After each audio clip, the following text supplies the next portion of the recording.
This video shows how a coordinate reference system is automatically assigned to a drawing after importing a point file captured with TcpGPS. We start with an empty drawing and we're going to import a point coordinate file. We choose the scale for the texts, select the file and accept.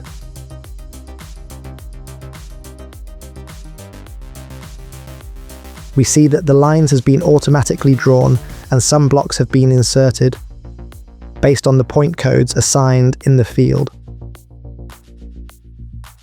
In addition, we observe that the file with GPS extension has been processed, which contains the raw data of the observed points. We also check that the coordinate reference system has been automatically assigned to the drawing.